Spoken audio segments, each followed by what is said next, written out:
Hey everybody, we got a brand new swag shop. It's powered by Fourth Wall and it's really great. It's at eplex.store. That's EPLEX.store. Hopefully you find something there you like. I'm partial to the one with Jordan Peterson and Jesus. I want to enlist you to be part of the solution. Yeah, that's why we're here. I'm white and I've got everything I need. No one clutches their purses when they're in a room alone with me. And I can drive for any neighborhood I please at any hour, and the police don't do a thing. So if I see a penny on the ground, I leave it alone and fucking flip it. I'm a straight white male in America. I've got everything I need. I'm a guy getting paid more than a girl with a degree. And I can walk down the streets after dark, no one wants to rape me. And I can get a girl pregnant and just as easily flee. Just like my straight white male dad did to me. So if I see a penny on the ground, I leave it alone and fucking flip it. I'm a straight white male in America. I've got all the luck I need. I've got a pile of broken mirrors and I'm walking under ladders and I'm spilling tons of salt, but to me that doesn't matter, cause my skin and my gender and my orientation are the best things to have if you live in this nation. I recommend it highly.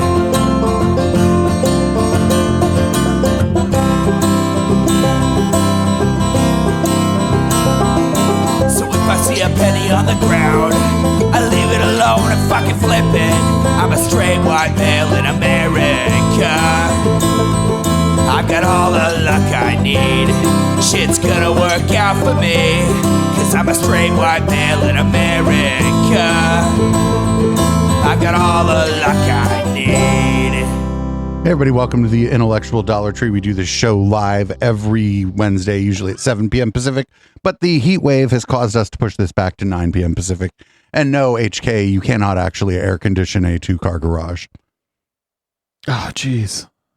I couldn't imagine being there right now. That's fine. The fucking door's open. There's fans. It's not too bad. Anyway, before we get started, tonight, if you were, I know it's September and you want to support the stream and stuff, but Ina from Polite Conversations had what I would call a serious family emergency. And if you just type bang polite in the chat, you'll get information from her GoFundMe. I don't want to tell you what happened because it's not my place to do that. And we'll make sure there's a link in the show notes. The first episode of the Intellectual Dollar Tree was a conversation that Ina had with Sam Harris. And I was just about to have her on for an interview, and then apparently this went down and she had to cancel. So she just put out a pod today about what happened, and she shared a little bit on Twitter about it. So yeah, if you have a few bucks, definitely send them her way. Her and her family could certainly use it. So that's it for me. I'm Gay Dave, and you can find me on Grindr. And I am HK Perrin. You can find me on Twitter at HK Perrin. And you can find me right here on Twitch, on the IDT, obviously, and on my own gaming channel called Sylphweed. And if you're talking to someone in the chat named Sylphweed, that's me. Great. So sometimes we go a little off the beaten path on this show, and I thought this was a real good one. This kind of came across my feeds again because there was a documentary about it that someone was talking about. We're obviously not going to watch the documentary about it. In 1968, before the Democratic National Convention, Gore Vidal debated William F. Buckley, and it was a fucking shit show. And we're going to watch that. It's real interesting. 1968 was a really important year in American politics, especially for the Democratic Party. There was a lot going on, and this is a good watch. And we'll be able to see parallels, especially in what Buckley is saying with what some of the intellectual dark web people are saying. And with Gore Vidal, we'll see sort of parallels basically with some of the criticisms that are leveled at the intellectual dark web people. So we're definitely rooting for Gore Vidal here.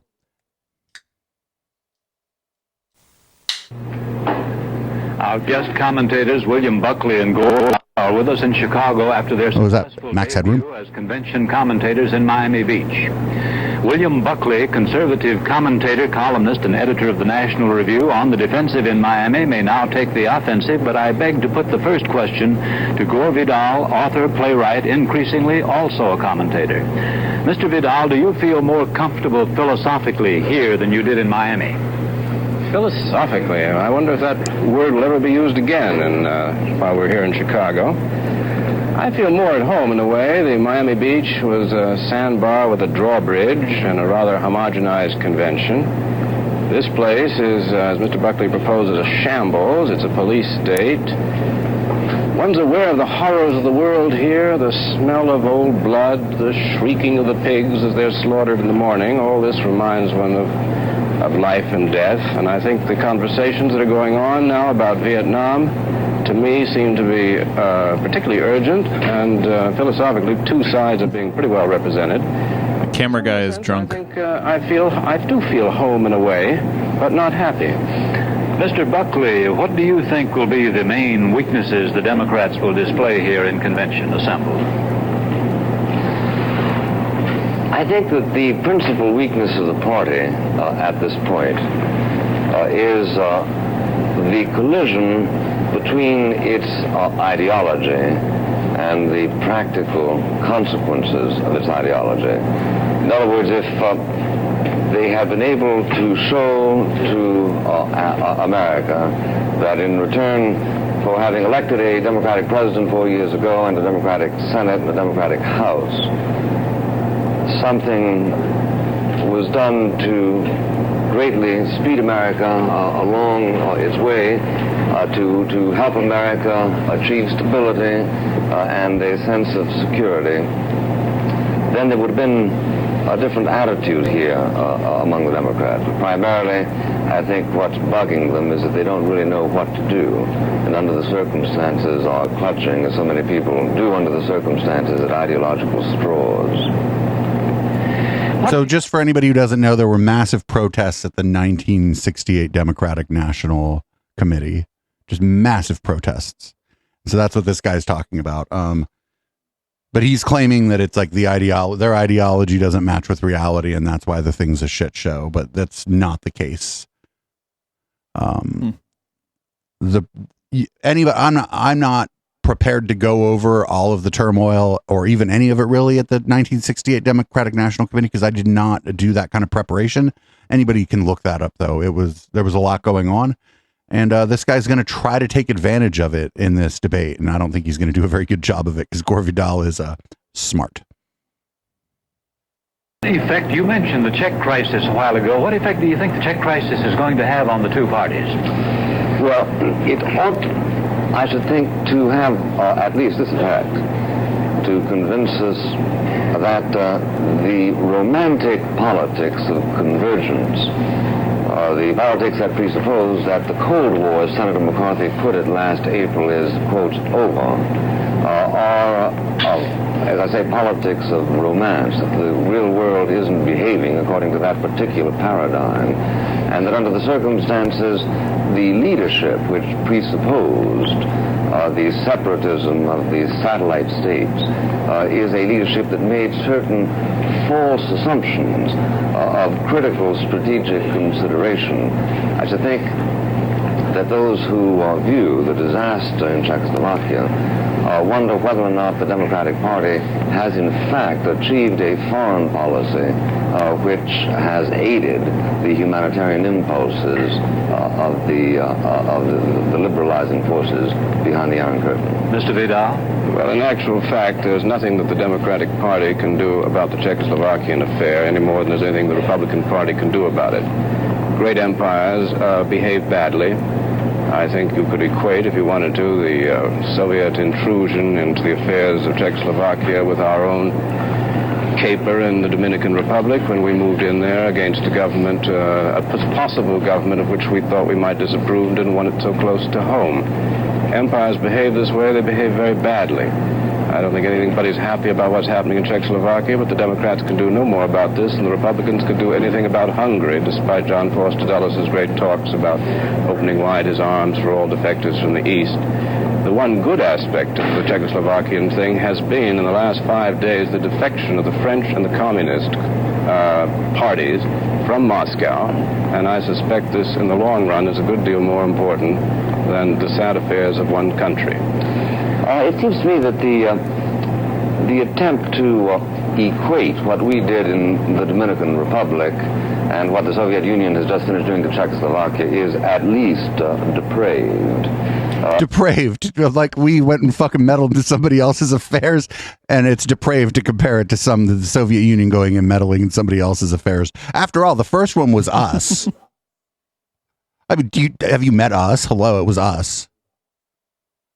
Like, I don't know that much about the individual conflicts, but I know that, like, by this time the U.S. was very, very much so meddling in the fucking affairs of the South Americans, like very, very much so, in much the same way that the USSR was invading and intervening in the affairs of Eastern Europe. We were doing the same fucking thing.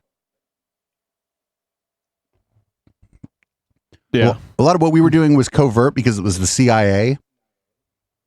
Yeah. But that's actually... We weren't as open about it. Right. That's actually a fairly good comparison. And he's just like, oh, that's depraved. How dare you, sir?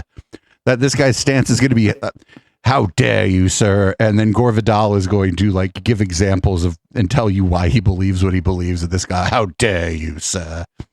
You want me to change my lights red like you got them? You can, sure. Okay. I mean, it is after 9. It takes not into consideration at all the entire history of America's intervention in foreign countries during the past 20, 25 years. We have occupied, mostly on liberating missions, 18 to 20 countries, each one of which we have subsequently withdrawn from.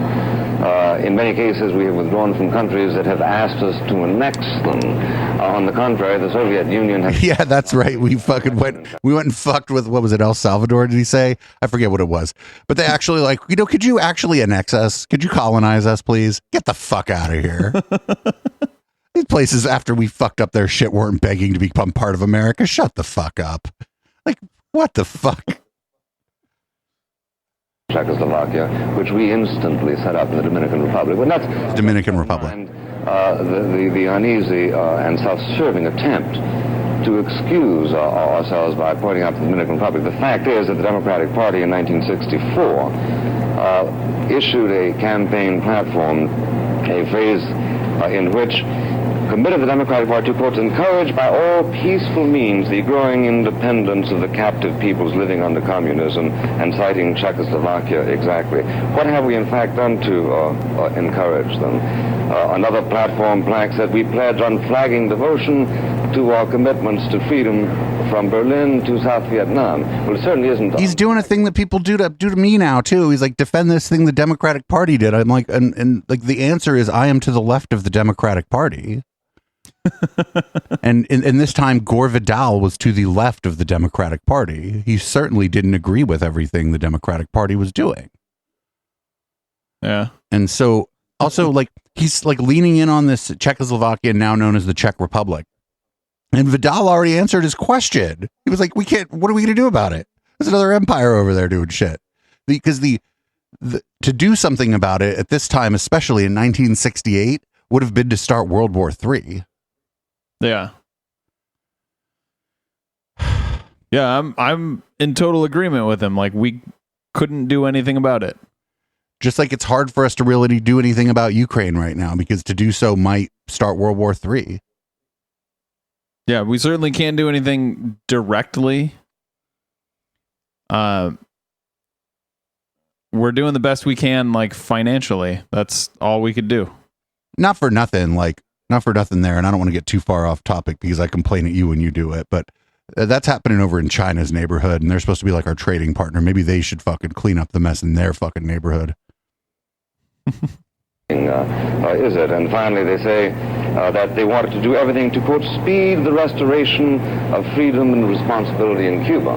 Now, if in fact America can't devise a foreign policy that seeks to affect those goals, why do they bother to create the rhetoric, and why don't people like Mr. Vidal criticize it at the time? I think that's an awfully good question. Why do we continually in both parties maintain an impossible rhetoric which we cannot live up to? We have not the means, we have not the power, we have not the will to free Eastern Europe from the Soviet anymore. Oh, and anybody who doesn't know, part of the backdrop of this is Gore Vidal was one of very few like openly gay people in the media at this time. So I didn't mention that at the beginning, and that becomes a thing towards the end. Hopefully has the will to free certain of our client states from us. So I think it's the rhetoric. I'm happy to see you're doing your homework, Bill, that you quote from the platform of the Democrats. If I have lost my John Foster Dulles file, but it has absolutely reflection of all the things that Dulles was saying since 1954 about containment, and all of that is, I think, I quite agree, is totally irrelevant rhetoric, and I wish we'd stop it. Well, it was a Democratic president, and I think we should give Democratic presidents their due on those occasions when they earn it, that faced his fist in the direction of the communist world after the crisis. I swear that guy is being beamed up right now. But this country is not going to give way to international blackmail, and it is precisely the willingness of Republicans and Democrats. The lighting's pretty bad on him, yeah. Idealistic and responsible. Gore Vidal, being a stylish sort, was like, "Oh shit, could you point that light at him instead?" It clashes with my tie. That has contributed to what security is now enjoyed by such nations of the world as claim any country. Then may I take it, would you indeed like us to go to war over Czechoslovakia?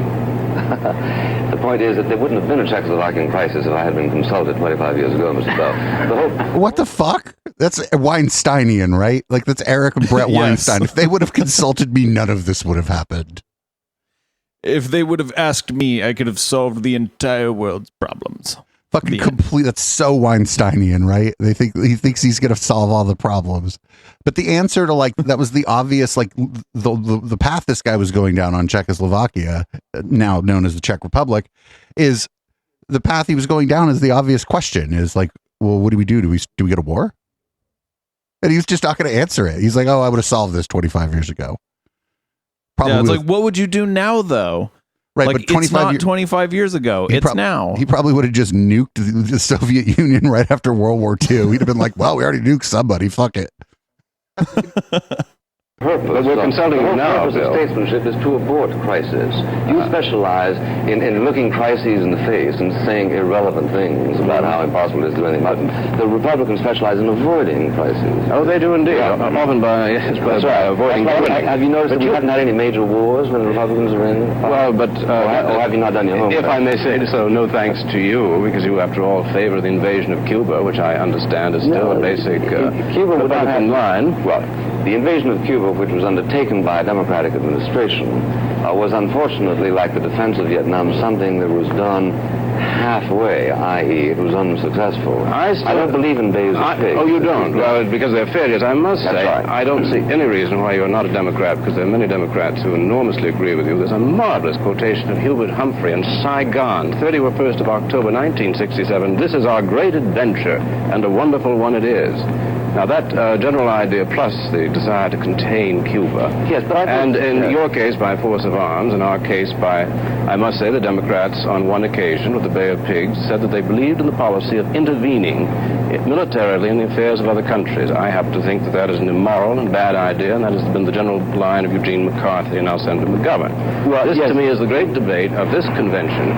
It will certainly all stop by Monday, but at least we shall get to it. It is no doubt a debate, and it is certainly one considering which there are differences in ranks of both parties. But I do think that Senator McCarthy did himself lasting damage by his total insouciance to what happened in Czechoslovakia. Oh, said he, if I had been president, I'd have had a couple of extra glasses of iced tea and thought about it tomorrow. Really, there was no particular crisis. The crisis of Czechoslovakia precisely is the falling apart of the democratic aspiration of the politics of convergence. It shows that the Soviet Union is still there, still cares naught for world opinion, and is still going to press for its old recidivist imperialism. Well, I think it's safe to say that they are behaving as... Is he complaining that like the Democrats didn't destroy the Soviet Union? I think that might be what he was complaining about. I just don't know, because what could have been done? I mean, you got to ask him 25 years ago. He'd say, well, we still have nukes left, right? Yeah. I mean, if he had had his way, it probably would have made things much worse. So far as I could tell, yeah, because we'd have been on right now. At this point, the country would be at war in Cuba and the Czech Republic, right? Yeah. To expect a moratorium on stupidity on the part of empires. I would say that Senator McCarthy, I wish he'd put the thing more tactfully, but one of the rather nice things about him is his sometimes cruel accuracy. Since the president was not about to launch an invasion or an attack upon the Soviet, he said, why go to all this melodrama, when indeed we were not going to do anything? The reason, you like the melodrama? The reason why, Mr. Vidal, is because there is among decent men a tradition that dates back to the Declaration of Independence, in which the people who founded this country say that we have a concern for the decent opinion of mankind, and the decent opinion of mankind should have been mobilized 5 minutes after the Czechoslovakian thing. Wait a minute, no, but at the founding of this country, they didn't even have a standing army, so we would have been in less of a fucking position to do something on the other side of the world. Like what? Like this is nothing ever changes. It's like this calling back to the founding fathers as if they'd agree with you. Fool, they're dead, and they like had to like shit in an outhouse. They don't know anything about your life or the modern world. Like if they were lucky, they had a nice set of wooden teeth, dude. Come on. Nothing wrong with that. I mean, they did a bunch of bad shit, but like the just being of their time, there was nothing like what. I hate this shit. Whatever means are at our disposal to create pressure on the Soviet Union. Now, if you think that we are not in a position to damage the Soviet Union, you know less about international politics than even I supposed. Then even you know. The point of the fact is that the Soviet Union, for instance, is constantly running out of things like wheat. And we make it possible, we in Canada and Australia, for them to have wheat. Now, if... As a matter of fact, they've had an extremely good harvest and are on rather secure ground. Plus, we have lost the opinion, if you're talking about good opinion, of all decent men. We have lost the good opinion of all decent men in Europe, most of our traditional allies, of Canada, who are selling wheat to our enemy. We have about 20 seconds. So, having lost... to begin with, we have lost it in Vietnam, and now you want us to regain it by going to war in Czechoslovakia. And it is also true that some people lose respect for you precisely at the moment when you should be earning their respect. I'm terribly sorry that I have to interrupt you, but we'll continue tomorrow night, and I hope we... And that's the end of... the Democratic platform. At this point... That's the end of part 1. Here's part 2, part 1. It's weird.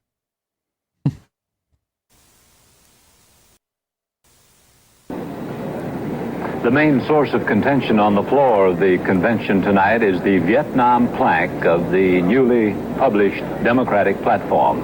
I would like to ask our guest commentators if they can find any serious differences between what the Republicans said about Vietnam and what the Democrats say about it. To my mind, I see very... Oh, they're going to find some serious differences between each other later on.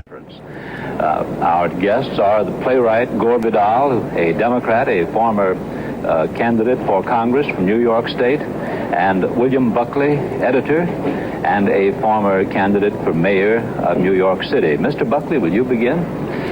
I think that the important difference, Mr. Smith, is not for nothing. Calling Vidal a playwright would have been like in Mark Twain's time, calling him like a poet or some shit. Like Mark Twain was like an important political commentator of his time, and I don't know that. I just noticed that, but then they didn't really say anything about this guy being important either. Maybe the fucking hosts don't like either of them. I don't know. The planks. They fixed the lighting in this one, and he actually looks human this time. They didn't fix the like he's audio. not, It's still just the left channel, but whatever. The Democrats, a great many. Looks like he's no longer glowing. Pleased with the plank insofar as it doesn't call immediately for an unconditional end in bombing. We know that Mr. McGovern and Mr. McCarthy joined forces to demand nothing less than that, the unconditional end of bombing. There were no equivalent forces in the Republican Party, so that, although they ended up saying roughly the same thing, one is entitled to suppose that in the case of the Republicans, this truly represents the sentiment of the overwhelming majority of them, which is not the case concerning the Democrats. I think that's well observed. There's a definite split here tonight. I personally favored, as many people did, the McCarthy-McGovern plank. I was just told the latest hot rumor here at the convention hall that the plank was given to Lyndon B. Johnson himself, who rewrote it and sent it back, and that is the one that they are now celebrating down on the floor. We were just given bits and pieces of this platform, and my favorite little bit here is, we strongly support the Paris talks and applaud the initiative of President Johnson, which brought North Vietnam to the peace table. Well, of course, it was Senator McCarthy in New Hampshire and the enormous movement of a great many people in the United States that caused our leader to make that diplomatic gesture. So I would say that the difference between the two platforms is, as Mr. Buckley suggests, the Republicans are pretty united in being not only on the one hand hawkish, but on the other hand, they seem to feel that they're open for negotiation, trying to relive, I suppose, the days of the Korean settlement by General Eisenhower, who talked very tough in the campaign and then, of course, made a peace with Korea. I suspect that may well be the Nixon plan. Meanwhile, you have a very divided Democratic Party here tonight.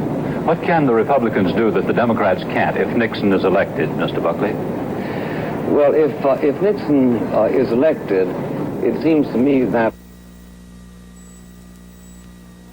Sorry about that, everybody. It's just the old video. Strategic seriousness of our anti-communist position there. That is to say, that he won't be hampered by a divided party, some of which, perhaps even a majority of which, is bitterly opposed, as Mr. Vidal quite correctly suggests, to this policy. I do think, though, that Mr. Vidal's diagnosis is insufficient, primarily for the reason that he doesn't take into account extrinsic circumstances. For instance, Eisenhower's piece on Korea may very well, as Democratic Chairman Paul Butler pointed out at the time, have also had something to do with the death of Stalin, which conveniently took place 2 or 3 months after Eisenhower's election. But also, one has to bear in mind that there have been such sentimentalities as calling for a coalition government, as calling for sending blood to the Viet Cong, all that kind of business, which have considerably hampered the negotiations which might otherwise have taken place more speedily. Well, I think Mr. Buckley has given us a preview of what we will hear from the Republicans on this subject. I'd like to introduce a note that absolutely nobody has so far in the Vietnam debate, and that is that I happen to favor sort of diplomacy in the grand old style, and I'm sure Mr. Buckley will agree with me, since he too is a lover of the Congress of Vienna and Metternich policy, that we should, since Ho Chi Minh is the enemy of Mao Zedong, therefore we should support Ho Chi Minh. Mao Zedong is the enemy of the Kremlin, therefore in certain cases we should support him. And the Kremlin is, of course, the enemy of Mao Zedong, and we should support them. Now, this is grand politics. This is not ideological. It's not as interesting as the Holy War, as the fascinating war that we are the forces of light and we must destroy all other governments. But it has always been traditional in the conduct of foreign policy until the pietisms of John Foster Dulles, who really did believe, at least as far as we can tell, that we were indeed the forces of light and they were night, that we began forcing our way into the world and forever setting up this pietistic view that governments that we disapproved of should be dealt with harshly. So I'm simply saying, to the extent that the leader of North Vietnam is no friend of China, this is not a monolithic conspiracy, we should support him. And by the same token, Mao Zedong, and again in this Viennese congressional circle. Mr. Buckley, would you like to add to that? Well, Mr. Vidal's suggestion that perhaps it would be in our interest to support Ho Chi Minh suggests perhaps also that as a matter of testamentary integrity, I reveal a concrete proposal to that end, contained in a letter sent to me by Senator Kennedy about 6 months ago. The PS of which was... There's like a 50 Senator Kennedys. Which one? My platform for 1968. Probably, From let's give blood to the Viet Cong to let's give Gore Vidal to the Viet Cong. May I see that, really? I think, however, that would be immoderate. In any case, I do share... Look, Gore Vidal thinks it's kind of funny.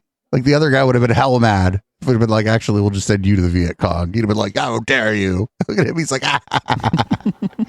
Mr. Kennedy's notion that Mr. Vidal's idea of how to prosecute the whole situation out there, quite apart from the fact of a congruence of general policy, is marred by his sort of strange fantasies concerning the realisms of politics.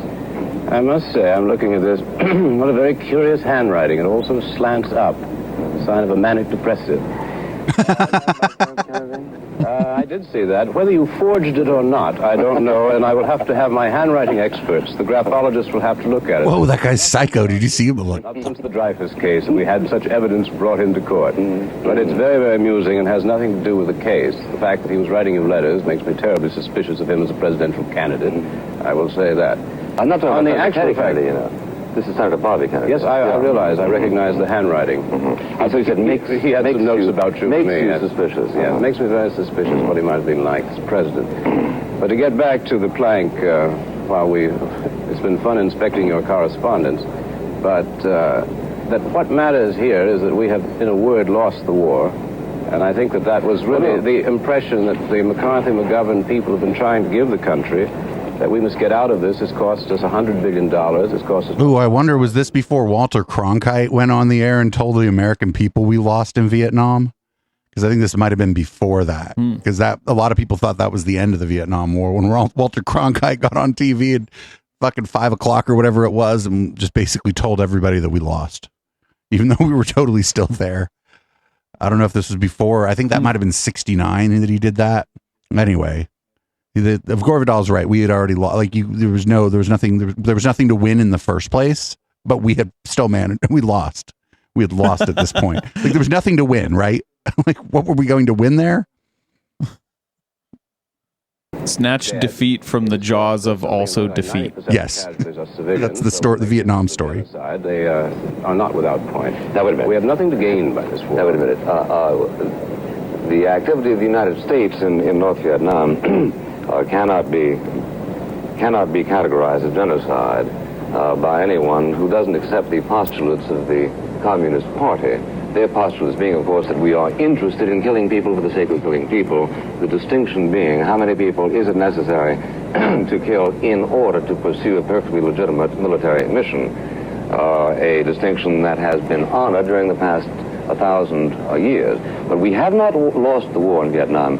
What we have lost is an opportunity to press that war with such weapons as are especially at our disposal. And the reason we haven't is because... Oh no! Did you hear what he did? Such weapons that are especially at our disposal? Oh yeah, no! Is he talking about nukes? I mean, he didn't say that, but fucking yikes! I mean, to even imply that as like a serious person, to even imply that as like a serious political commentator is insane. Yeah. Holy shit. We have proceeded schizophrenically, make love to the communists this side of the hemisphere, hate them and kill them this side of the hemisphere, and this doesn't... Well, now, what do you favor? Do you favor just an all-out war on communism, using nuclear weapons, as you have in the past, on the Chinese nuclear capacity? You've also favored... Yes, indeed. And something a marvelous movement called a blow for peace. You came out, you said, quote, to give a 2-hour notice to the Red Chinese that we intend to destroy these nuclear facilities, and so give the civilian, military, and scientific population a chance to evacuate the plants, which we will then proceed, pure and simple, to blow up. Yeah, this is the great statesman sitting here on my right. That is an act of war. Why with nuclear weapons? I never said with nuclear weapons.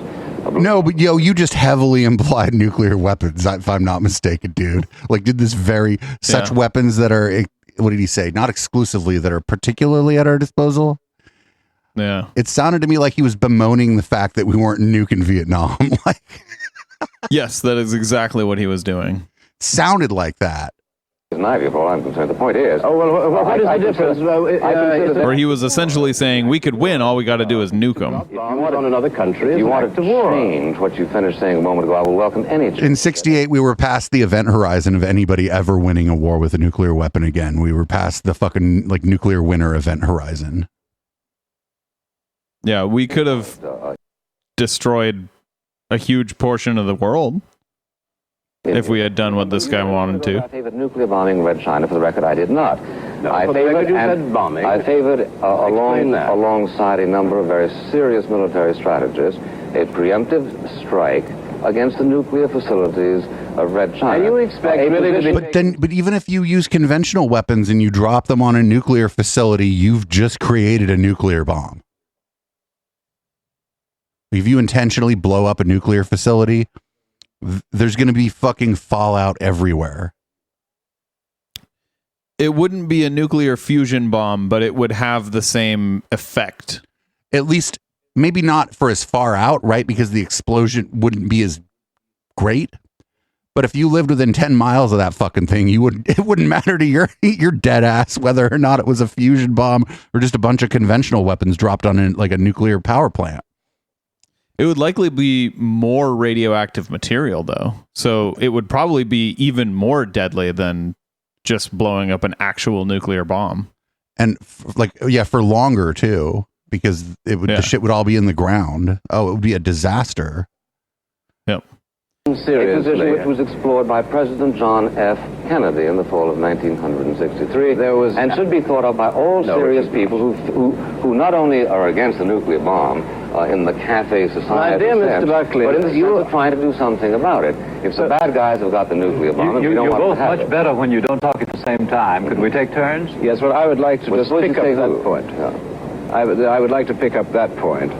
You did indeed want to drop bombs on China, which is a foreign country of enormous size.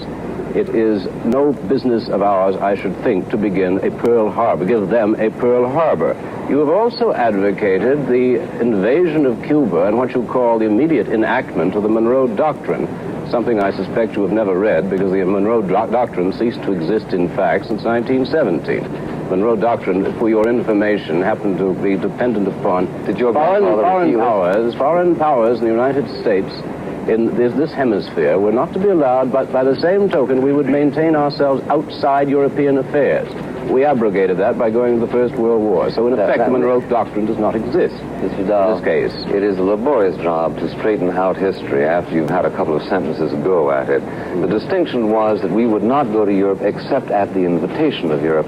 If you will give me the name of one country in Europe where we are without the invitation of the local government, then I will say that we have violated the equivalent of the Monroe Doctrine. But the Monroe Doctrine is perfectly clear. How do we get out of the war in Vietnam? You have not read it. Yes. The discussions about the plank in Vietnam, how do we get out? Have we really been beaten?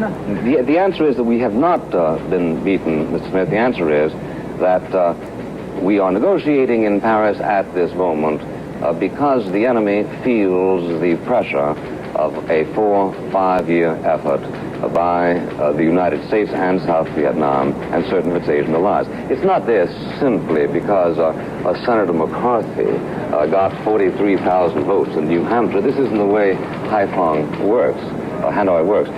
We can, of course, win the war, but it's going to take a concerted effort, and it's going to take the kind of... We'll pull up the next part of that here. This guy is delusional.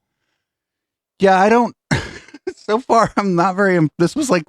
it's the same old shit. It's like, if you can just calmly say something completely batshit, and you're like a white guy of a certain age and stature, like social stature, people are like, oh, that seems reasonable. And we'll know, actually. The part where he soft pedaled the idea that we could just solve the problem with nuclear weapons was not rational. Yeah, it would cause immense destruction of and then huge portions of the world, including the U.S. Right, and countries that fucking didn't have nothing to do with it would probably get fucking nuked in the process too. God damn. lazily incapable of generating, as a result of the kind of erosion of purpose to which people like Mr. Vidal contribute, sometimes eloquently, sometimes not. I still don't see how Mr. Buckley, with his concerted will, thinks that we're going to win a war that we've spent certainly 5 very aggressive years in losing. We have tried search and destroy. We have dropped more bombs on it than we dropped on Europe in the Second World War. We are getting absolutely nowhere. They have a perfect desire to organize their own country in their own way, and there's no problem about it. If we are in the present, however, if I may say so, I would suspect the most war-minded person in the United States, and usually Mr. Buckley doesn't reveal himself as clearly as he has tonight. But indeed, he has come out for a preemptive strike against Red China, and that is an act of war. No, you came out for it in 1964, December 29th, in the National Review. You do write your own columns, don't you? Kennedy in 63. You do right. It's like asking Sam Harris about the time he said that we could do a first strike nuclear attack on like a Muslim nation. We're like, that's not what I said. And the answer to that is you write your own columns, right? Fucking good job. Oh, He considered it in 63. The difference between consideration and proposing it. The point is, Mr. Vidal, that there are those people who are always deploring what ought to have been done back when certain other people were saying it should have been done at that moment. Now, one of these days you're going to sit around shaking and talking about better red than dead because Red China has a hydrogen bomb. And the answer will be, who was it who a few years ago thought that might have been the time, as for instance in Munich, to stop appeasement?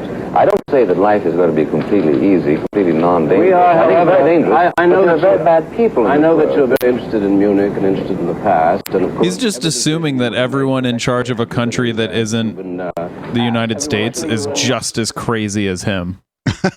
Right?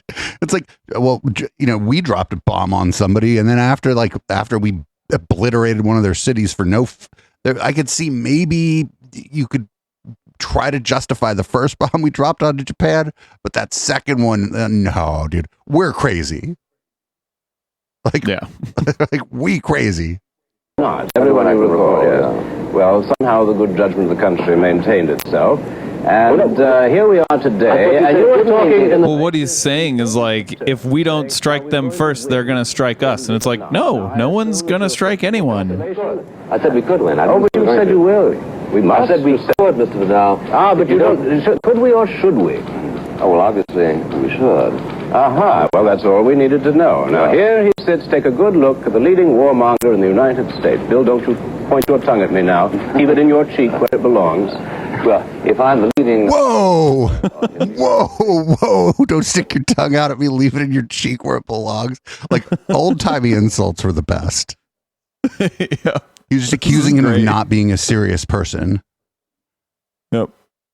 Then I am to be contrasted with you in the sense in which the majority of the people of the United States, including the leadership of the Democratic Party and the leadership of the Republican Party, belong with me, while you go to Rome and expatriate yourself. I do not. I think we should straighten this out now. I don't expatriate myself. I have an apartment in Rome, and I go there for 2 or 3 months every year to be close to the Vatican and to contemplate William Buckley and his mad activities back here. And with a they're trying to get us, Bill. Yes, and you I go to an apartment in the Vatican, near the Vatican, because I got to get away from William Buckley. Fucking dope. Published in January of this year in a book the following statement: unless the war in Vietnam is renounced by the next elected president of the United States, I see no moral alternative than to renounce my citizenship, Vidal. I think which shows that we may not have anything to lose at the end of this election. It may very well be that all that we can earn is our conscience. I must say it must be mysterious to you to find somebody acting out of a moral principle, but after all, sooner or later we must all be confronted with these Thomas More decisions, and I'm sure that you will settle for Wales and I for the Bach. The Encyclopedia of Morality, which constitutes your published work, is hardly my primary source. You read. Mr. Vidal, would it have been possible for any other president to have behaved differently in a decisive way from the way President Johnson did, say, in 1965? We have 2 ex-presidents, one a Republican, one a Democrat, who both say he's right. The dead president said 2 months before his death that he believed in the domino theory and felt that we should not let South Vietnam fall to the communists. I have a strange feeling that empires have their own built-in dynamism. And you may be right that with the kind of presidents that we tend to have now, who reflect the mood of a country, that it may very well be this empire of ours has been going on since 1899 when we picked, remember, the Maine, which was as phony as the Tonkin Gulf Resolution. We've been in the empire business since 1899. We picked a war with Spain. We ended up with the Philippines, which we then liberated against their will and added to our empire. We became a great Pacific power. We tried an invasion of Canada. We tore pieces from Mexico. Don't give us all of history? I think you could learn a great deal. I know, but and not about public time. And at the end of it, we are now on the mainland of Asia. And I think, to be perfectly bleak and to be perfectly blunt, I think we're headed for total disaster, this empire, with people like Mr. Buckley here beating the drum, and I think the instinct of the people, I used to think, was for peace. I think it now. I come back and I see the little American flags on the antennae of the car. They're getting ready for a war. They're getting ready for war. So I think probably Lyndon Johnson is simply an agent of nature. That the empire is getting to a point that there's going to be a blow-up, which you can say overpopulation, the ecological balance of the planet is upset, the food supply is endangered. I think there is war coming. Mr. Smith, this is a recurrent phenomenon. People like to sort of massage their world weariness and tell us how everything is going to the dogs. And there's a curious coincidence about the fact that it's always going to the dogs because we don't do what they tell us to do. Now, I don't know how robust America is, but I'm sure it's robust enough to survive crises in the future. I don't remember any time during the past 20 years when we haven't heard the scare talk. America has about 6 months left to go. The answer is that we have, I think, more than that left to go. So I do think that there are signs to worry about, but a collection of that sign, the syndrome is there, not in the Democratic platform of tonight. I must say, 6 months to go, Richard Nixon was the last person to do that in the 1956 election. He said, "We have 1 month to save America," said Richard Nixon. And we saved it, didn't we? We got Eisenhower, whom you highly disapproved of. You thought he was... How do you know we wouldn't have saved it if we hadn't voted for Eisenhower? I did. Were we saved? No, I don't. Let me ask you about another part of the Democratic platform, which isn't being debated. The Democrats are in favor of law and justice, where the Republicans are in favor of law and order. Is there any distinction? Well, there is a metaphysical distinction which I'm sure has not been observed by the people who formulated the policies. A state as defined in the liberal idea is not a state which accepts justice as its primary goal, for the reason that elementary distinctions were made millennia ago between the city of God and the city of man. Now, I grant that the rhetoric of the Democratic Party sometimes seems to give us the impression that it is ushering in the city of God, except that God is unconstitutional. But given that it seems to be trying to go in that direction, the Republican emphasis on law and order is, in my judgment, perhaps for accidental reasons, in closer congruity to the limited aspirations of a constitution of a free republic. I think Mr. Buckley has very fairly stated, as usual, the viewpoint of the daughters of the American Revolution. In actual fact, the Democratic Party is a little bit ahead of the Republican Party on this particular issue, but the metaphysical point, as Mr. Buckley would say, really is between what do you think about having a strong federal government as opposed to a strong local government? And this is a legitimate and a continuing debate. I would only give you this reminder that without a strong federal government, no school would have even begun to be integrated in the South. There never would have been a pure drug and food act. While we were down there in Miami, I noticed that the Florida Power and Light Company was going to put an atomic reactor in Biscayne Bay, which would have cooked all the fish. Now, the local Chamber of Commerce was a marvelous idea, because anything for money. And the Department of the Interior... I don't think that a nuclear reactor would have cooked all the fish. I think he was either engaged in hyperbole or wrong. I'm willing to believe it was the second, actually. That's American. Would probably have allowed this. I say that the federal government must act in certain great issues. Did you follow that one, Smith? He may have been being hyperbolic because, one of the waste products of a nuclear plant is warm water, and warm water could have ecological damage to fish populations in a river or a lake. Yeah, maybe. I'm also willing to I'm willing to entertain the idea that he's just wrong. Yeah, I don't actually know because I don't know the details of it. I'll transcribe it and study it. No, I think... I'm in favor of killing sharks in Biscayne Bay for profit. Is that right? No, but your people... Oh, Bill, let me tell you, your people are. And the terrible thing about it is that absolutely nothing would ever be done at a local level on something like integrated. You think there would be one integrated school in the South without the Supreme Court decision? Well, before we had a strong central government, we had a civil war, the purpose of which was to free the slaves. So I think that good things can happen even without federal government. The federal government, which incidentally, all of the Democrats are busy apologizing for at this moment. You may have noticed in the platform, they're all saying we've got to retreat, as Senator Kennedy was saying. We've got to retreat from the idea that the federal government can do everything. No, but they have said the federal government can do everything. That we conservatives have been saying for quite a while. No, as a matter of fact, this year's liberal rhetoric has fallen into a conservative trap that we must get private enterprise, that great machine of American virtue, as Richard Nixon said.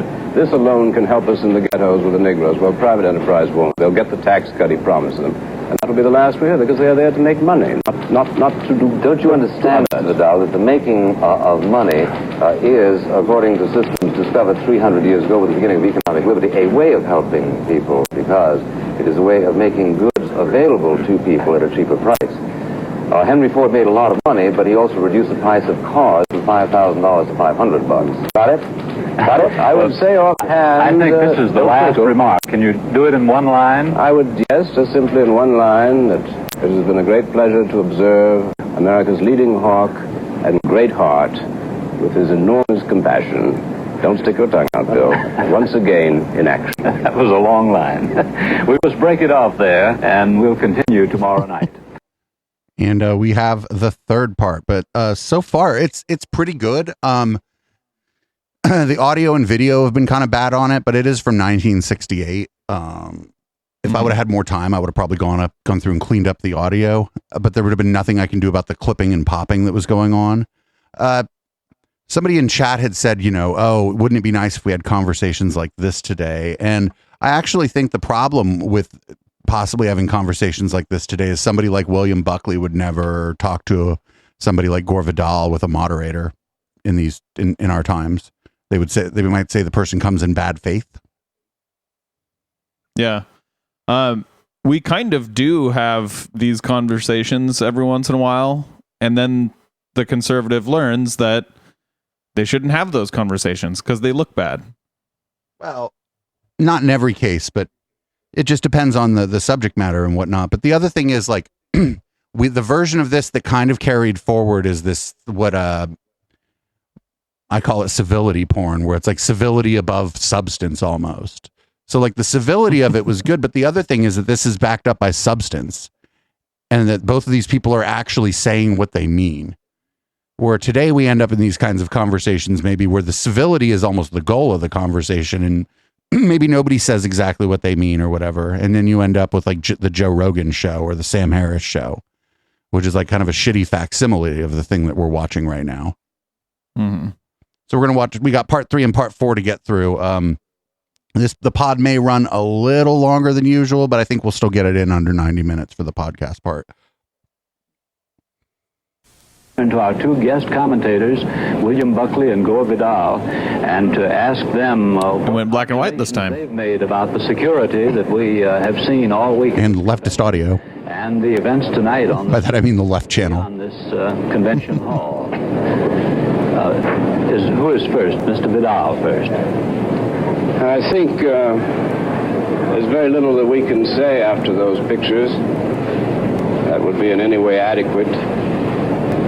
It's like living under a Soviet regime here. The guards, the soldiers, the agents provocateur on the parts of the police. You've seen the roughing up. The background of it is that they came here for a rally on the 25th of August at Convention Soldier Field, a Coalition for an Open Convention. They were denied the use of the field. It was a friendly, a nonviolent demonstration. As a rule, the press is on the side of the police, but this time the police have seriously injured some 21 newsmen, and the press has, of course, reacted.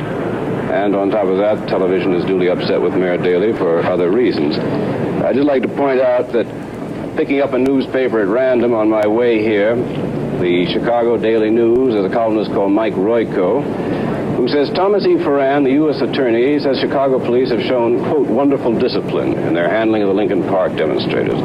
Ferran is either stupid or a liar, or maybe he's been wandering around in the wrong park.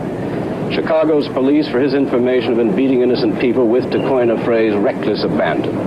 And he goes on to say that the biggest threat to law and order in the last week has been the Chicago Police Department. On an inside page here, we have one of the grisliest pictures I've seen in some time.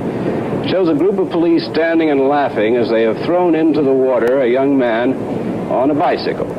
And the caption is, the witnesses said the police then just stood back and laughed. The youth reportedly had just been riding through the park. He had not even been part of the hippie gathering.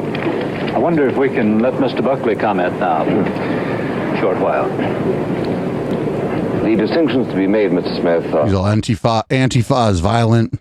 are these.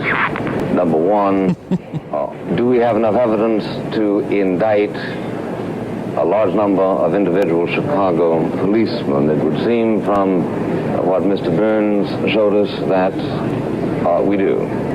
Oh shit, wait, whoa. That's surprising. Did you hear him just say that it seems like we have sufficient evidence to indict a number of police officers?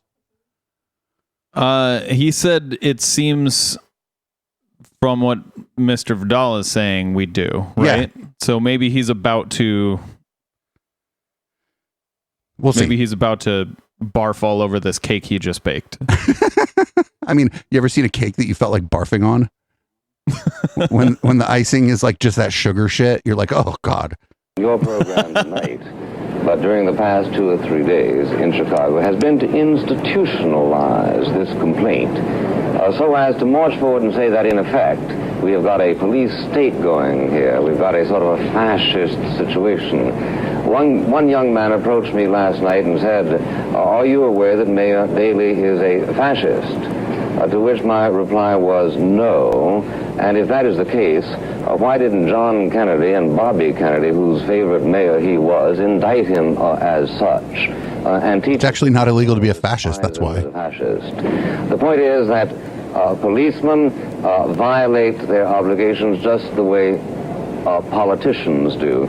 If we could all work up an equal sweat, and if you all would be obliging enough to have your cameras handy, every time a politician commits demagogy or passes along a graft for bribes, or every time a businessman cheats on his taxes, or every time a labor union beats up people who refuse to join his unions, then maybe we could work up some kind of impartiality and resentment. As of this, but we are supposed to, like, well, those things you described are crimes. We are supposed to have some kind of impartiality where if you fucking break the law, somebody comes a knocking. Like, we are supposed to have that. What is he like? I don't understand what he's talking about. But the other difference here is the police have like the force of the state behind them as a function of being the police. Say, go after those cops who are guilty of unnecessary brutality. Develop your doctrine of security. Unnecessary brutality. I would suggest to you that the police shouldn't brutalize the public. That when you don't have as many cops as you should have had, for instance, in Dallas in November of 1963, you don't go and criticize the FBI for not having been there, for not having taken sufficient security measures, but don't do what's happening here in Chicago tonight, which is to infer from individual and despicable acts of violence a case for implicit totalitarianism in the American system. Mr. Vidal. That was essentially the not all cops are bad right answer. Not, it's like not all men, not all this, not all that. Nobody thinks that every cop in Chicago was pounding skulls. It's the same thing, is that like, well, great, when the bad cop's doing the bad stuff, the good cop's supposed to be there to fucking stop him. Where the fuck's the good cop? Like, yeah. Issue was, of course, go after the bad cops. And guess what? If that cop isn't stopping him, he's also a bad cop. A constitutional issue, and this is going to be repeated across the country. We have the right, according to our Constitution, of freedom of assembly. And if you want to hold a meeting for a peaceful purpose to demonstrate, you have that right. That right was abrogated by Mayor Daley, by his administration, by the Cook County Sheriff Joseph Woods. These people came here with no desire other that anybody has ever been able to prove than to hold peaceful demonstrations. I can prove it. How can you prove it? Very easily, by citing the recorded words of Mr. Hayden of the SDS, of Mr. Rennie Davis of the Coordinating Committee, whose object has been to, quote, break down the false and deceptive institutions of bourgeois democracy sufficient to set in a revolutionary order. Anybody who believes that these characters are interested in the democratic process is deluding himself. I was 14 windows above that gang last night. These sweet little girls with their sun-decked dresses that we heard described a moment ago, and the chant between 11 o'clock and 5 o'clock in this morning from 4,000 or 5,000 voices was sheer utter obscenities directed at the President of the United States, at the mayor of this city, plus also the intermittent refrain, quote. So like his problem with the protests is that they were like that I was in my hotel room and I overheard impolite things. That's I mean, that's not what he said, but it's sort of like, come on, dude. Like, oh man. It's kind of like what they said about Colin Kaepernick when he took the knee. It's like, no, you're not supposed to protest that way. That offends me. Right. Like protest within the law is actually designed to piss people off and like to shake things up. Whether or not you agree with the tactics or whatever, if you're not shaking things up and getting a reaction from the community, then what the fuck are you even protesting for? Like, yeah.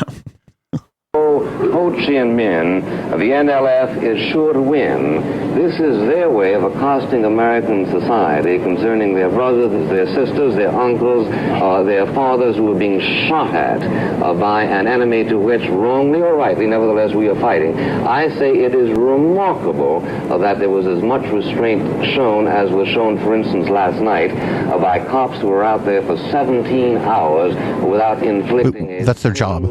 On a single person. They could have been a baker. Disgusting stuff is being thrown at them and at all of American society. Our reporter Jim Burns said there ought to be a different way to handle situations like that. I wish he would invent it. Why don't you ask him next time, maybe tomorrow, to tell us how to handle it? Because I'm sure the Republican Party and the Democratic Party would form a joint platform which would suggest how to do it. Every time we develop an instrument like mace, for instance, the purpose of which is actually to stop a situation when the law is on the side of stopping it without rendering permanent injury, that everybody goes hog mad at its use. What are we in fact supposed to use when they break law and order as handed down by judges? I also like, you can't hear this on the pod, and there's going to be a lot more people that download the pod by several orders of magnitude. I think they fucked up this guy's earpiece because he keeps having, like, Buckley keeps having to push his earpiece back in, and that's like distracting. I think they fucked his earpiece up. To assembly is not absolute. The Supreme Court has ruled several occasions. Let's let Mr. Vidal have a chance. The right of assembly is in the Constitution, in the Bill of Rights. Nothing on earth is absolute. Right. We live in a relativist world. Right. However, it is the law, it is the Constitution, and let us have no more sly comments in your capacity as the enemy of the people. By the way, you've got an invitation this afternoon I haven't passed on to you from Norman Mailer, our mutual friend who was out there, as was I on Monday night. And he said, you tell Buckley to come out here. He might be very interested to see how his beloved police are behaving. How was that? They are, No, you were in a hotel room fucking 15 floors up looking down and being like, oh, how gauche. I heard a bad word and it made me offended. Yeah, he wasn't there. Even if you're 3 stories up, you're not there. Unless they like raid the hotel or like mob the hotel, then like that's real bad. Floor. I don't believe you were there. And furthermore, when you start quoting Tom Hayden and the other leaders of the New Left who were involved in this, I suggest you get the quotes right. They are talking about revolution. They are not talking about bloody civil war as you would indicate. Yeah. Well, until you get the exact quotes, your well-known All you do is violate the law, you say. Distortion. And leave it to somebody else. It is no violation of the law to freely demonstrate, as you well know. Now, wait a minute. The law is not something that you make up. No, it's something in the Constitution that you cannot interpret. They came here for free assembly. They came here to demonstrate against the Vietnam War, which you happen to love. I'm sorry for that. They have not been allowed to hold a meeting in Soldier Field, which they should have had, could have had, would have had a peaceful demonstration. Instead, the police, fired by Mayor Daley and by a lot of jingos around here, have been roughing up everybody from the press to the delegates to the kids out there, and you are to sit here by and talk about law and order. Well, I'm going to talk to you about what the Supreme Court says, including Oliver Wendell Holmes, whom presumably you also despise. But the first relevant decision 110 years ago says that the demands of rights of assembly are not absolute in the sense that, for instance, there is no obligation on the part of the city of Chicago to allow all these people to come into this amphitheater and demonstrate. I actually agree with that. You have the right to protest on public land. Otherwise, you're trespassing. Yeah. And so, like, if they wanted to do their protest at Soldier Field, and that's the city's property, I know a lot of people think city property and public property are the same thing, but it's actually not. Because otherwise they would be unable to ever kick you out of the courthouse if you're causing a disturbance, and that would be a problem. So I actually agree with Buckley here, but I also think maybe it would have been a better idea, of course, in hindsight, to maybe let the people have their demonstration at the Soldier Field, which was not right in front of where the convention was. But they didn't know how it was going to shake. Nobody knew how it was going to shake out beforehand. But it was a fucking shit show. Even if they're not allowed to be on the land, it doesn't mean that cops should brutalize them.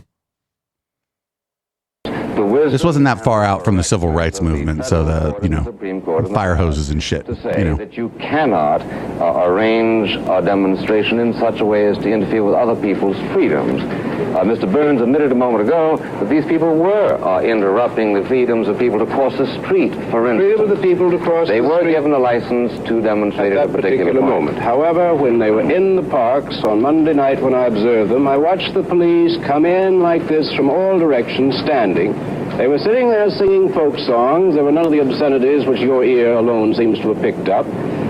They were absolutely... Oh, I don't like this saying they weren't swearing. Come on, Gore Vidal. You should be like, dude, yeah, they were swearing. These are adults. They could swear.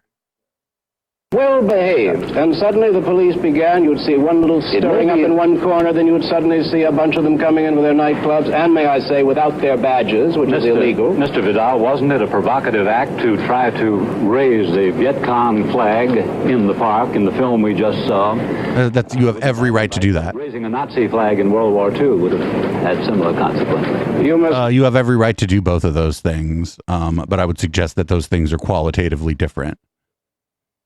Yep. Realize what some of the political issues are here, that many people in the United States happen to believe that the United States policy is wrong in Vietnam, and the Viet Cong are correct in wanting to organize their country in their own way politically. This happens to be pretty much the opinion of Western Europe and many other parts of the world. If it is a novelty in Chicago, that is too bad, but I assume that the point of the American democracy is you can express any point of view you want. Shut up a minute. No, I won't. And some people... Shut up a minute. That's me right there. That'd be me. Like, that's me. And I think one of the reasons I like Gore Vidal is that eventually he's just like, no, shut up a minute. Oh, in the next fucking segment, it goes, fuck it. The next segment is that they were well treated by people who ostracized them, and I'm for ostracizing people who egg on other people to shoot American Marines and American soldiers. Wait, what? But there's a war going on there. Wait a minute. No, egging on people. Oh, you know what? Our enemy at war wouldn't have actually shot at the Marines if somebody in a park didn't raise a flag. Get the fuck out of here. There was a war happening. People are like, at that time, somebody was shooting at somebody. There was a war. They didn't be like, hold on, wait till you see the flag in the park. Like, no, that's absurd. There's a whole fucking war going on. People, the shooting at the Marines thing, the ship had sailed, and the Marines have ships. Not as many as the Navy, but concern, the only sort of pro-crypto Nazi I can think of is yourself. Failing that, I would only say that we can't have. Now listen, you the right of assembly. Failing that, I would only say that we can't have. Now listen, you the right of assembly. Did you hear him? Did you say, now listen, you queer? He certainly did. Yikes. Oh. Back then, it wasn't like it hadn't been appropriated yet. You know what I'm saying? For anybody listening, if you're unaware, the word was a slur in the 60s. Yep. Crypto Nazi. Let's stop calling names. You in your goddamn face. And you'll stay plastered. Gentlemen, let's Bill. He just challenged him to a fight. Yeah, he did. And look at Vidal's like, I'll okay. I can go back to his pornography and stop making any illusions of naturalism. Whoa! You were not in the infantry, as a matter of fact. Oh, somebody's triggered. Record. Mr. Vidal, what he is.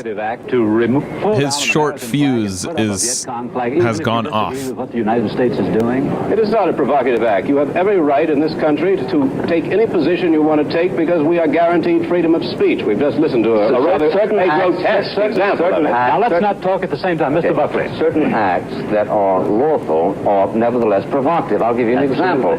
George Lincoln Rockwell wanted to go to Manhattan and stage a hate Jew rally, see? Now, Mayor Wagner you have every right to do that. The thing about that is that, like, you're not going to get a good response in New York City for that. Some people, the American Civil Liberties Union, said, well, George Lincoln Rockwell has got a right to go there under the Constitution. All right, theoretically he has a right, but there is no question that it would have been provocative. I, for one, have to confess that I would have been discreetly on the side of people who threw tomatoes and maybe something even a little tougher at George Lincoln Rockwell. Now, here's an example of a brick? What do you mean? Wait, throwing tomatoes at somebody just means their comedy sucks. Go to Manhattan and come out in favor of Buchenwald. I think that the whole point of the American system is, and this is something that a lot of people don't understand. This guy is just like super violent. Society is because I feel like he's just a sociopath. We exclude genocide. We exclude class hatred. We ought to exclude it. And whether it's fighting a Maddox here or fighting people who come out in favor of Ho Chi Minh in Lincoln Park, the whole purpose of American society is that we're in favor of people who want to be free, not in favor of people who want to despise anybody else or commit America to genocidal policy. Mr. Vidal, you... What more to say on the subject? I think we've seen is there not the passions of Mr. Buckley on this issue, the infantry warrior, which he never saw a shot fired in anger. I would point out that I come back, you keep asking me, Howard, about this provocative act. There are many acts which provoke. But if you're going to have freedom of assembly and freedom of speech, you must be able to say it. That is the whole point of this country. No. And once this is abrogated, then I think we might just as well stop these wars of freedom. What are we doing fighting in Vietnam if you cannot freely express yourself in the streets of Chicago? I think we've run out of time, and I thank you very much for the discussion. There was a little more heat and a little less light than usual, but it was still very worth hearing. I actually think that was the last one. I think I got it wrong there, because I remember checking this out back in the day when I was looking at it, and 3 and 4 were the same. That was the end of it. They cut it off after that for obvious reasons. At the end there, like back in the day, like calling somebody a queer was not like the same thing as like talking about the queer community today. It simply was not. And it was used as an insult. Right. Well, it was particularly like a slur. Like, you calling somebody stupid is an insult. Like a slur is like, you know, it has the weight of the power structure generally is how I would draw a distinction between an insult and a slur or whatever. So that was interesting, a little off the beaten path, huh, HK? Yeah. I really enjoyed seeing that, and fuck William Buckley. That guy hopefully was an asshole. Yeah, I think they both passed like approximately 10 years ago, something like that. Okay. That's about appropriate for like the age they were when they had the debate and stuff. So they both lived a long life. I hope that Mr. Vidal lived a better life than Mr. Buckley, but that's just my own personal biases here. And I just liked when he said, "Oh, I would punch you or something," and then Vidal just hella calmly said, "Okay, let's do it. Let's go." It was very calm. I don't know who would have won the fight. I mean, I'm glad they didn't. Like, that would have been bad if they would have just had a brawl right there on national TV. Yeah. I think personally that Buckley just looked absolutely fucking terrible in that interview. It looked like he had super thin skin. Yeah, he didn't like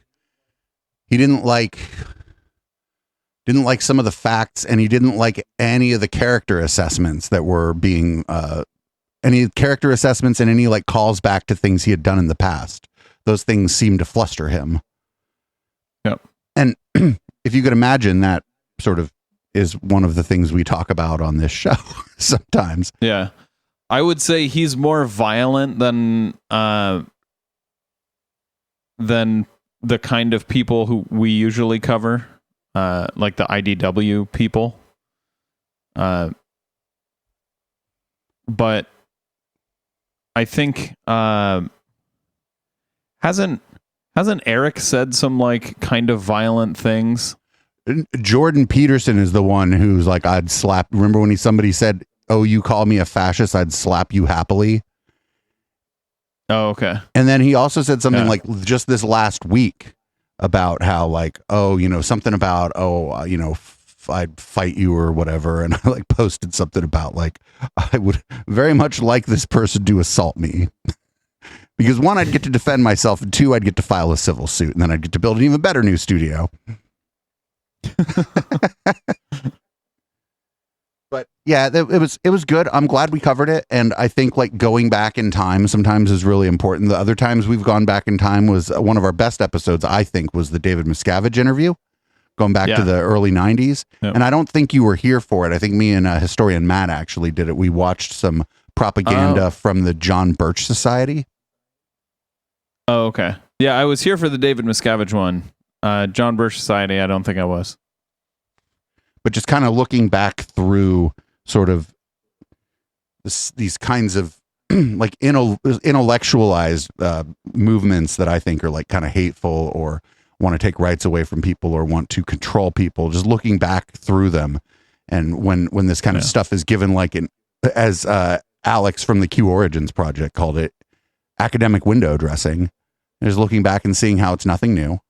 And, we've always been dealing with it, and, we'll always be accused as, people of our general disposition of being too rude, too mean, whatever you want to say, coming in bad faith, any of that kind of stuff. We're always going to be accused of that. And we need to just kind of let that wash over us, because it's usually not the subject matter at hand usually isn't how rude is Gay Dave. Yeah. Anyway, you want to read us out, HK? All right. So we do the show every Wednesday at 7 p.m. Pacific, except when it's so hot that we have to wait until 9 p.m. Pacific. Check out our other shows at complexmedia.com. We have a tech show called How the Tech Are You, where we talk about the tech news that may have slipped through the cracks. So you might like checking that out. That one's on YouTube as well. And check out The Plex on Sundays. Check out Local Love on that's Mondays, right? Local Love is Tuesday. Oh, Local Love's on Tuesday. Don't worry, you don't have to go through all the shows. Okay, yeah. Check out our other shows. They're all listed on echoplexmedia.com. Support us on patreon.com/echoplex or right here on Twitch, where you can subscribe. You can throw bits at us. We would love it. And as always, we're going to end the show with Boomers by Periscope, and we'll see you, if you're watching live, on the other side for Red Light.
can't get enough Echoplex and want to keep the conversation going with the hosts and community when we're not live? Then join our Discord server at discord.me/Echoplex. We have text channels, voice channels, meme repositories, and a whole section of screenshots that we don't even remember where they came from. Come join the Now Space on Discord at discord.me/Echoplex.